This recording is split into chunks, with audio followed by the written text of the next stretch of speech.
Assalamualaikum warahmatullahi wabarakatuh. Selamat pagi dan salam sejahtera buat kita semua. Perkenalkan, nama saya Dr. Giri Dunanda, SPC, MPC Psikolog, dosen Prodi Manajemen pada Institut Teknologi dan Bisnis Nobel Indonesia. Sebagai seorang dosen, saya wajib menjalankan Tridharma perguruan tinggi, yaitu 1. Pendidikan dan pengajaran, 2. Penelitian, dan yang ketiga, pengabdian pada masyarakat. Pada kesempatan hari ini, saya akan menyampaikan salah satu kegiatan Tridharma perguruan tinggi, yaitu pengajaran. Salah satu mata kuliah yang saya ampu adalah pengembangan kepribadian. Ada beberapa hal yang perlu saya sampaikan terkait mata kuliah ini, yaitu pengembangan kepribadian merupakan salah satu mata kuliah wajib di Prodi Manajemen dengan bobot 3 SKS dengan kode mata kuliah MK12. Mata kuliah ini bertujuan untuk membantu mahasiswa memahami dan mengembangkan potensi diri, karakter, keterampilan, dan kemampuan dalam khususnya kewirausahaan. Mata kuliah ini akan membahas berbagai aspek penting seperti pengembangan diri, etika profesional, komunikasi efektif, manajemen waktu, dan strategi pengembangan karir. Harapan yang ingin dicapai dari mata kuliah ini sendiri adalah mahasiswa mampu memahami konsep dasar kepribadian dan karakter diri, mengidentifikasi potensi dan kekuatan diri untuk mengembangkan karir, menerapkan kemampuan berpikir kritis dan logis dalam memecahkan masalah, serta mengembangkan kreativitas dan inovasi dalam menyelesaikan tugas-tugas yang mereka hadapi. Materi dari pembelajaran pengembangan kepribadian ini akan dibahas kurang lebih 16 pertemuan, di mana pertemuan 1 sampai 8 akan membahas beberapa materi. Pertemuan 1 membahas konsep dasar kepribadian dan teori-teori kepribadian. Untuk pertemuan kedua bicara soal mengidentifikasi potensi dan kekuatan diri untuk pengembangan karir. Pertemuan ketiga membahas tentang bagaimana cara berpikir kritis dan logis dalam pemecahan masalah. Di pertemuan keempat berbicara tentang pengembangan kreativitas dan inovasi dalam penyelesaian tugas. Di pertemuan kelima, bicara tentang etika dan integrasi dalam pengambilan keputusan. Pertemuan 6, kepercayaan diri dan motivasi diri. Di pertemuan 7, bicara soal pengelolaan emosi dan beradaptasi. Pada pertemuan 8 sendiri adalah pertemuan UTS atau ujian tengah semester. Pada ujian tengah semester ini, pengerjaan soal UTS dilakukan di aplikasi aplikasi sistem CBT yang dimiliki oleh Nobel. Setelah itu akan dilanjutkan pertemuan 9 dan pertemuan 16. Pada pertemuan 9 ini membahas topiknya tentang komunikasi efektif. Pertemuan 10 kerjasama dan membangun jaringan. Pertemuan 11 bicara tentang evaluasi diri. Pertemuan 12 membicarakan perencanaan karir jangka panjang. 13 manajemen waktu dan prioritas. Di pertemuan 14 bicara soal pengelolaan stres dan konflik, dan pertemuan 15 pengembangan potensi dalam dunia kerja.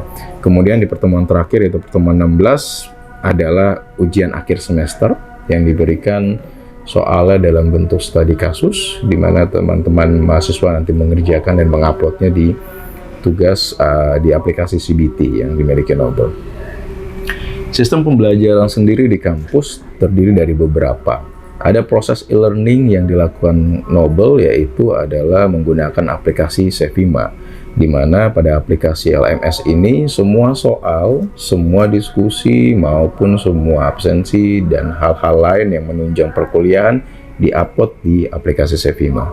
Yang kedua, saya juga menggunakan aplikasi WhatsApp Group, di mana ada beberapa hal yang mungkin perlu didiskusikan sehingga aplikasi ini saya rasa efektif untuk membantu prosesnya perkuliahan. Selain itu, media atau metode yang saya pergunakan ada metode ceramah, ya, seperti biasa memaparkan bahan kajian pada mata kuliah. Yang kedua ada metode diskusi, di mana kami mendiskusikan beberapa topik yang memang menjadi pembahasan dalam setiap pertemuan. Yang ketiga proses tanya jawab. Lalu ada sistem kuis untuk memberikan nilai tambahan kepada para mahasiswa, dan interaksi mahasiswa sendiri yang menjadi poin penting dalam setiap pertemuan. Sistem penilaian sendiri di mata kuliah pengembangan pribadian terdiri dari kehadiran memberikan bobot 10% untuk penilaian, ada tugas, kuis, dan lain-lain itu kurang lebih bobotnya 30%, lalu ada tugas UTS, ujian akhir semester, 30% dan UAS 30%. Selanjutnya saya akan memperlihatkan video pembelajaran pada mata kuliah yang saya ampuh, yaitu pengembangan kepribadian pada materi pertemuan 1 tentang konsep dasar pribadi dan teori-teori kepribadian. Oke, berikut saya tampilkan RPS dari mata kuliah pengembangan kepribadian. Rekan-rekan bisa lihat, tapi mohon maaf saya nggak jelasin secara detail ya. Di sana bisa dilihat capaian yang akan dituju, lalu materi-materi di setiap pertemuan, semuanya dari pertemuan 1 sampai pertemuan 16. Lalu ada pertemuan di pertemuan 8 kita ada UTS, serta di pertemuan 16 kita ada UAS. Semuanya ada di Sevima. Rekan-rekan sudah bisa download dan bisa cross-check di sana ya. Bismillahirrahmanirrahim. Assalamualaikum warahmatullahi wabarakatuh. Alhamdulillahirrabbilalamin, puji syukur marilah kita hadirat ke Allah Subhanahu wa Ta'ala. Pada kesempatan kali ini kita masih diberikan kesehatan untuk bisa hadir di kuliah perdana kita ya, tentang pengembangan kepribadian. Mungkin teman-teman sudah banyak dengar bahwa kepribadian orang itu merupakan satu hal yang bawaan gitu ya, yang tidak bisa dirubah.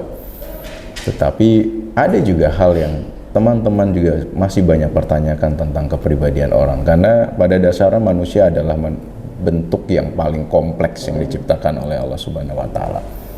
Tidak ada satupun manusia yang sama persis. Tidak ada satupun manusia yang sama persis.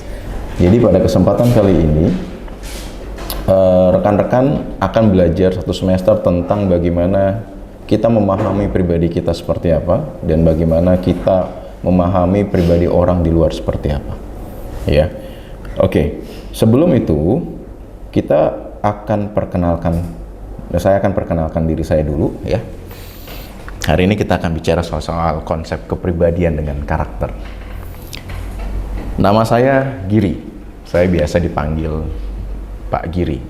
Kalau teman-teman mau lihat gelarnya secara keseluruhan, ini saya Dr. Giri Dwinanda, SPSI, MPSI, psikolog.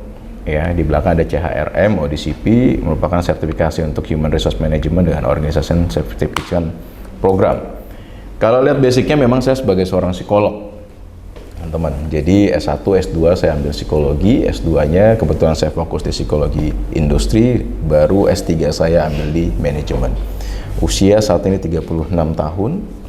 Saya beralamat di Komplek Multiniaga Townhouse ya, di Goa. Ini alamat email saya. Pendidikan saya bisa dilihat, S1 saya di BINUS Jakarta, S2 saya di Untar, ambil psikologi industri dan organisasi, S3 saya di manajemen. Nah, untuk posisi saat ini saya sebagai dosen Institut Teknologi dan Bisnis di Nobel. Teman-teman, ini adalah kontrak perkuliahan kita.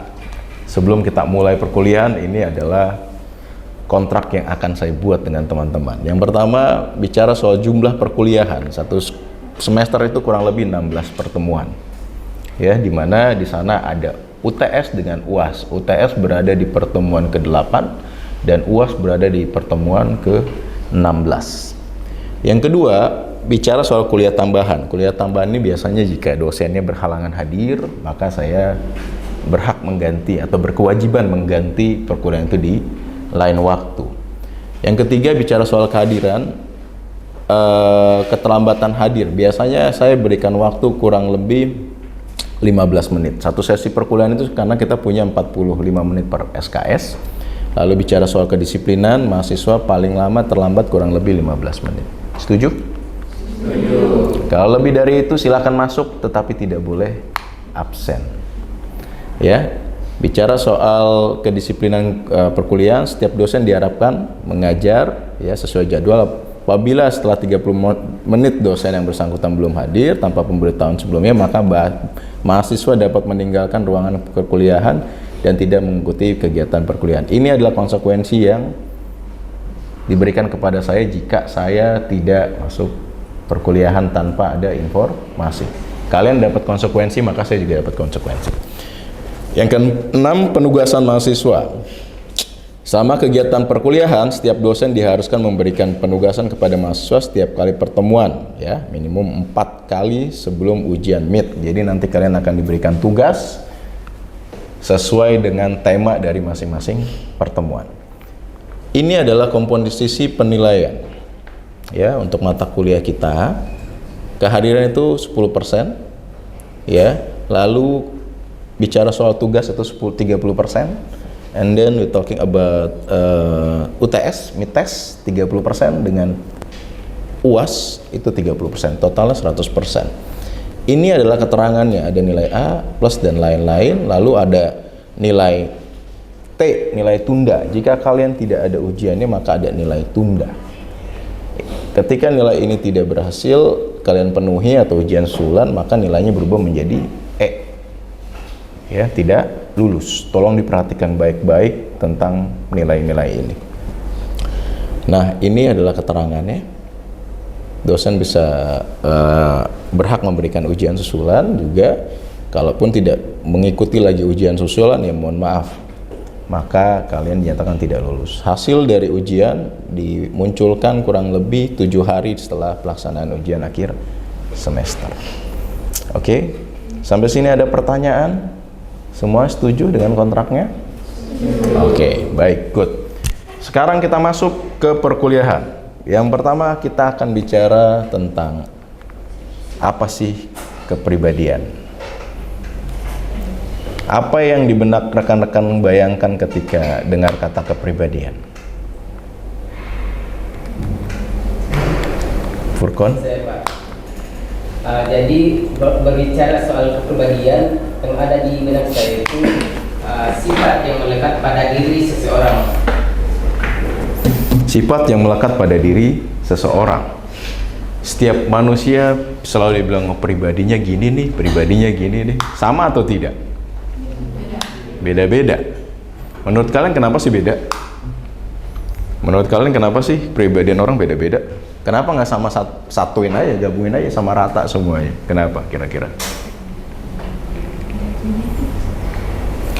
Kalau kita bicara teori dari Philip Kotler, kepribadian itulah ciri bawaan dari psikologi manusia atau human psychological trait yang berbeda dan menghasilkan tanggapan yang relatif konsisten, bisa bertahan lama dalam rangsangan lingkungan tertentu. Jadi kepribadian itu pada dasarnya memang berbeda. Ada yang sama, Pak? Ada juga. Contoh, kalau kita senyumin orang, orangnya senyum sama kita nggak? Kecenderungannya 90% orang itu akan senyum. Jarang ada orang habis disenyumin tiba-tiba ditampar kita. Kecuali yang memang cowok dengan catcalling gitu ya, ngeledek gitu ya, mungkin bisa jadi seperti itu. Tapi biasanya kalau orang kita ketemu baru disenyumin, mereka kecenderungan akan senyum balik sama kita.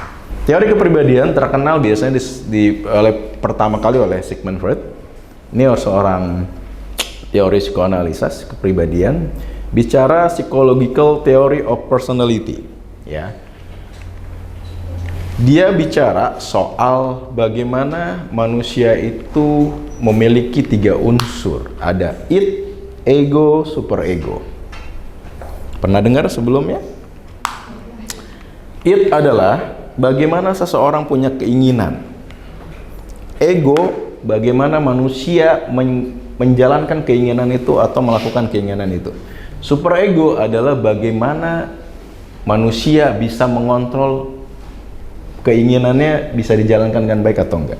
Sebagai contoh, kalau ini bersifat positif, saya pengen pintar, besok saya mau ujian, maka saya harus belajar. Superego bilang, iya, kamu harus belajar karena itu yang benar ya. Negatif gimana? Saya pengen punya handphone tapi saya nggak punya uang, saya bisa maling nih di counter. Superego bilang apa? Jangan, norma agama, norma sosial, norma hukum tidak memperbolehkan. Ending akhir dia tidak lakukan itu, di cross, sehingga id-nya tidak berjalan. Orang yang memiliki superego bagus secara tidak langsung adalah orang yang bisa mengontrol diri dia dengan baik. Kalau orang yang tiba-tiba, ya gue nggak punya duit, pengen handphone, superego bilang jangan, udah tabrak aja, berarti dia superego atau pengendalian diri dia belum baik. Itu superego tuh, semua orang punya. Sekarang silakan refleksi diri, selalu nggak kayak gitu, saya pengen ini ya, bodo amat, gue beli aja dulu, nanti ending akhirnya. Ini cowok kadang di jalan udah tahu dipepet orang, emosinya muncul duluan, superego bilang udah biarin aja, enggak, dikejar, abis dikejar bang, standar motor yang terjadi apa? Super egonya ditabrak, ending akhir dia pasti fight, ribut. Entah itu ribut fisik, entah ribut kata-kata. Kenapa digambarkan seperti pohon? Dan seperti pohon, itu akar. Punya nggak banyak keinginan? Kalau kalian dapat uang 1 miliar sekarang, saya yakin pasti udah otak kalian, beli ini, beli ini, beli ini, beli ini. Ego tinggal jalan nih. Pergi ini deh. Tapi super ego bilang, jangan itu 1 miliar simpen dulu, deposito lumayan itu bunganya 10 juta tiap bulan. Kau hidup dari deposito. Ngumpulin uang 1 miliar mungkin lama waktunya, tapi ngabisin, saya berani jamin nggak sampai 5 menit 1 miliar bisa habis. Open Shopee kah? Atau nggak usah 5 menit bisa habis gimana Pak? Lu check out di Antam aja, 1 keping aja udah 994 juta. Check out udah kelar itu 1 miliar hampir. Jadi ini adalah yang menahan kepribadian orang untuk berlaku positif atau negatif. Pernah dengar istilah shadow dengan persona? Apa shadow? Apa persona? Shadow apa artinya? Bayangan. Persona atau biasa orang dulu sebut persona ini dibicara dari personality atau topeng. Kalian duduk di sini pakai topeng sebagai mahasiswa yang mau ketemu dosen Pak Giri. Tetapi sampai rumah, kalian copot topeng kalian duduk sebagai seorang anak yang lagi disuruh misalnya orang tua. Nanti sore diajak teman jalan, kalian pakai topeng, dilepas lagi dipakai topengnya sebagai teman. Ya. Ada panti malam pacar ngajakin jalan, dicopot lagi topeng temennya diganti sebagai pacar. Manusia itu cenderungnya selalu memakai topeng. Yang jadi masalah, terkadang dia lupa copot topeng itu di tempat yang tepat. Sebagai contoh, boleh nggak berenang pakai baju bodoh? Boleh nggak? Hah? Boleh? Boleh atau tidak? Boleh berenang pakai baju bodoh nggak? Tapi cocok nggak? Tidak. Boleh ke undangan pakai bikini? Boleh. Tapi cocok tidak? If we talking about the mess, topeng, itu yang terjadi. Terkadang kita nggak cocok buat topeng itu di tempat pergaulan kita. Sebagai contoh, for the example, saya sebagai seorang dosen, kalau saya mau bicara ego, ada gelar doktor. Lalu saya ngumpul dengan teman-teman SD saya yang notabene mungkin nggak semuanya doktor. Tetapi saya pakai gaya saya dengan formal, seperti lagi ngajar kalian. Kira-kira akan masuk nggak? Itu yang paling sering disebut orang sombong. Karena, ya betul. Ya betul. Iya, karena ini, kalian lupa pakai topengnya. Yang sering terjadi di pemerintahan, di pekerjaan, dia punya posisi tinggi, dia pulang ke rumah dia lupa topeng itu dicopot bahwa dia itu sebagai ayah, sebagai seorang ibu.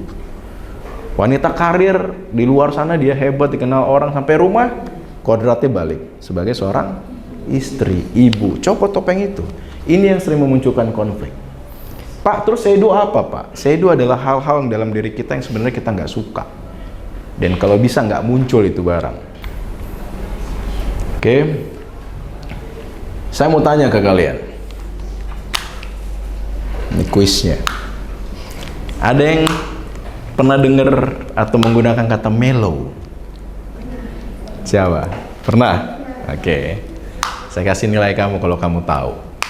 Apa dasarnya disebut mellow? Merasa sedih. Oke, sedih. Dari kata apa sih mellow itu? Apakah mellow itu udah lengkap kata itu? Paling sering itu drakor. Oh, gue lagi mellow nih. Ya mellow sedih. Orang kalau lagi mellow dia akan menikmati arusnya. Kalau perlu hujan dia di pinggir jendela di situ meratapi hujan gitu kan. Dengerin lagu yang paling sedih kalau perlu gitu kan. Tutup kamar, nggak makan dan lain-lain. Orang itu terhanyut dengan rasa. Orang selalu dia lagi mellow. Kenapa orang sebut mellow? Melankolis. Melankolis. Mellow itu adalah kata dari melankolis. Melankolis apa sih? Melankolis adalah salah satu dari temperamen. Temperamen adalah sifat yang berhubungan dengan emosi, perasaan, ya misalnya marah, ya, seneng, cerewet, excited, introvert dan lain. Pokoknya digabung dari satu semua. Nah, temperamen itu punya 4. Yang pertama itu ada koleris, sanguins, phlegmatis, dan melankolis. Ini yang sering disebut melan. Ini adalah summary-nya kalau mau bicara temperamen.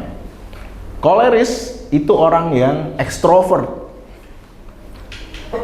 berani, banyak ngomong. Kalau ngomong nggak punya perasaan, jelek amat lu hari ini, nggak disaring sama sekali. Fakta bos, fakta. They talking about the fact gitu, fakta. Kebaca dari sini juga mana yang kolerisnya ada, gitu ya. Yang ketawa kenceng tuh koleris tuh salah satunya. Nah jadi koleris itu nggak salah, dia ngomong fakta, cuman yang jadi masalah nggak disaring. Kadang perasaan orang jadi nggak enak. Bau amat lu hari ini, mandi nggak sih lu? Serius, itu terjadi. Saya adalah tipikal koleris. Saya kalau ngomong nggak suka, saya ngomong nggak suka. Dia mau terima mau nggak. Tapi negatifnya koleris ini adalah karena dia ngomong salah satunya ngomong tidak pernah disaring, kadang suka bikin perasaan orang nggak enak. Sahabatnya kadang nggak enak. Cuman sahabatnya kalau ketemu yang melankolis yang diem-diem, gitu. Cuman dipendem. Coba tanya sesekali kalau temenan sama melankolis dan koleris, lu dendam gak sih sama gua gitu ya. Baru tuh nanti nangis, iya gue sebenarnya dendam sama lu dari dulu gitu.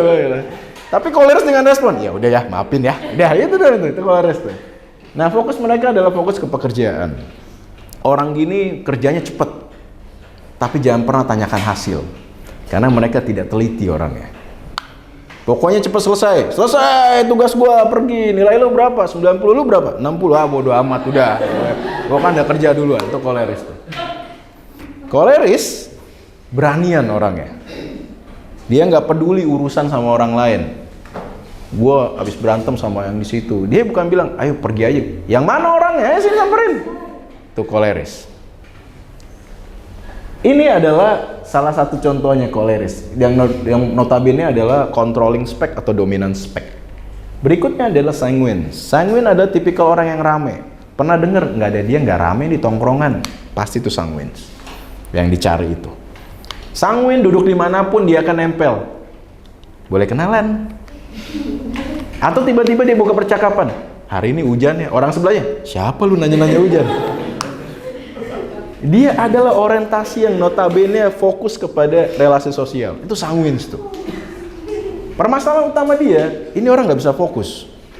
Kalau lagi kerja, jangan kalian ganggu. Ada berita baru nih. Dia tinggalin tuh kerjaan. Ayo kita ngobrol di pojok. Ini masalah nih, ini masalah utama nih sanguine. Tapi cocok nggak mereka? Cocok bos. Kalau jadi marketing cocok. Dia nggak akan punya malu istilahnya. Wah ketemu orang baru pak, kenalan saya ini, saya punya gini. Aduh mohon maaf mas saya nggak. Ya nggak apa-apa pak. Ada pergi lagi deh. Nothing tulus. Dia bodoh amat gitu urusannya. Tapi buat dia ini relasi sosial yang paling penting buat dia. Oke, sip. Pertanyaan? Satu aja pertanyaannya. Atau nanti tambah oke. Apa? Baik, Assalamualaikum warahmatullahi wabarakatuh. Salam warahmatullahi wabarakatuh. Saya mau melakukan, nah setelah mempelajari kepribadian tadi ada disinggung terkait dengan Temperamen. Ya. Ya, di mana sifat temperamen itu yang berhubungan dengan emosi atau perasaan. Nah pertanyaan saya, apakah temperamen dapat berubah secara signifikan? Sekian. Oke. Yang tadi saya sampaikan di awal, temperamen bisa berubah signifikan. Yes. Kalau ada case yang terjadi dan sifatnya adalah kecenderungannya membuat traumatis sindromnya muncul. Seperti tadi contohnya, mohon maaf, ditinggal orang tua, kecelakaan dan lain-lain. Kalian pasti coba pernah deh, mungkin ada teman yang tadinya rame tiba-tiba sedih. Kalau orang ketinggal orang tua dalam waktu, mohon maaf, umur dan lain-lain, mungkin dia tiba-tiba ya sudah ikhlaskan. Tapi ada yang nggak ikhlas dan dia langsung merubah karakter dia. Jadi jawabannya ya, itu bisa dilakukan, bisa kecenderungannya terjadi dan banyak orang bisa melakukan itu gitu loh. Karena kondisi di luar kan kita tidak tahu apa-apa yang terjadi. Jangan kan gitu lah, mental-mental kalian ini diputusin pasangan, ditolak, nanti pas tesis disobek-sobek tesisnya, skripsinya, itu pasti down. Jangan kan gitu, nggak dikasih uang jajan sama bapaknya dihukum aja pasti sudah mulai berubah mentalnya. Ya kan, uang jajan dikasih sekian, totonya dikurangin, papahnya marah atau ibunya marah. Itu bisa merubah sebenarnya, tetapi signifikannya tingkatnya itu berbeda-beda. Ya, Furqan ya? Oke. Next, ada lagi? Ayo. warahmatullahi wabarakatuh. Koleris sejati. Yaitu apakah Apa ya emosi tadi? selalu bersifat negatif? Iya, emosi orang selalu bilang lu emosian lu. Emosian apa berarti? Marah mulu kerjaannya. Ya koleris, iya memang kalau bawaannya gitu. Padahal asik orangnya koleris gitu kan. Kalau ngomong bodoh amat gitu. Ya saya cerita diri sendiri saja. Koleris dengan sanguin adalah bicara soal kecenderungan emosinya negatif. Karena dia suka dilihat itu orangnya berani dan kalau fight bodoh amat, ayo sini fight gitu kan. Tetapi emosi nggak selalu negatif. Positifnya apa? Ketawa, emosi nggak? Pernah terharu dan nangis? Itu adalah salah satu ekspresi positif kita. Emosi positif kita seneng, dapat kabar lulus dan lain-lain, terharu, nangis. Cuman jangan sampai berlebihan. Segala sesuatu yang berlebih itu efeknya pasti jelek. Ketawa berlebih, jelek. Pernah lihat orang kaku ininya? Tuh, ketawa berlebih, hati-hati tuh yang suka ketawa kenceng. Ya, saya pernah disampaikan itu. Negatif berlebih juga bisa parah. Yes, bisa jadi parah. Jadi emosi itu bisa bersifat positif dan negatif. Jadi teman-teman harus paham, tidak semua emosi itu bersifat negatif. Oke, ayo. Oke, maybe I think that's enough. Saya rasa cukup buat pertemuan kali ini. Ya, makasih banyak buat teman-teman. Nanti kita akan ketemu lagi di next sesi. Kita akan bicara soal kepribadian lain gitu ya, pengelolaan emosi, mengelola diri dan lain-lain semuanya. Makasih banyak untuk pertemuan hari ini. Insya Allah kita ketemu next time. Sehat-sehat semuanya. Mudah-mudahan apa yang kalian dapat hari ini bisa bermanfaat. Oke, saya tutup pertemuan hari ini. Wassalamualaikum warahmatullahi wabarakatuh. Oke, baik, itulah video pengajaran saya pada pertemuan perdana di mata kuliah pengembangan kepribadian. Saya harap dapat memberikan inspirasi baru maupun ilmu baru bagi para peserta yang menonton gitu ya. Terima kasih telah menonton video saya. Sampai bertemu di lain kesempatan. Wassalamualaikum warahmatullahi wabarakatuh.